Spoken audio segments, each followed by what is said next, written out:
আমার হায়াতের কসম, আমার ইমানের কসম, ওই আল্লাহর কসম করে বলছি যে আল্লাহর হাতে আমার জীবন।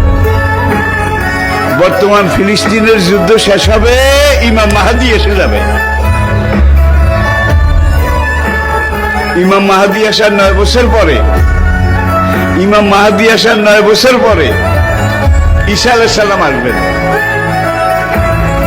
আর ইমাম মাহাদি আসার পরে 9 বছর, এটার মধ্যে দাজ্জাল তার আবির্ভাব ঘটবে।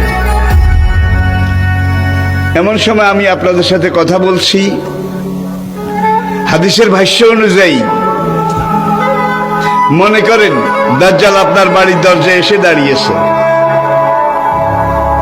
এমন সময় আমি আপনাদের সামনে কথাগুলো বলছি, যেই সময় মনে করেন ইমাম মাহাদি আপনার ঘরের সামনে এসে দুয়ারে কড়া নাড়তেছে।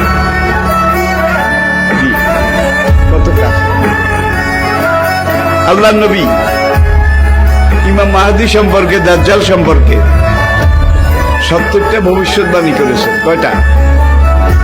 তার মধ্যে 66টা হয়ে গেছে, বাকি আছে কয়টা? এই 4টার মধ্যে কিন্তু ইয়াজুজ মাজুজ বাইরে হবে, সব খাইয়া ভালো হইব। এবারে দাব্বাতুল আরদ কোরআনে আছে, দাব্বাতুল আরদ মক্কা এবং তায়েফের মাঝখানে জমিন ভেদ করে একটা জন্তু উঠবে। সেই জন্তুটা রাতের শেষ প্রহরে মাথা উঁচু করবে, মাথা এত উঁচু করবে কাবা থেকে দেখা যাবে, ইয়ামেন থেকে দেখা যাবে, বাইতুল মাকদাস থেকে তার কল্লা দেখা যাবে।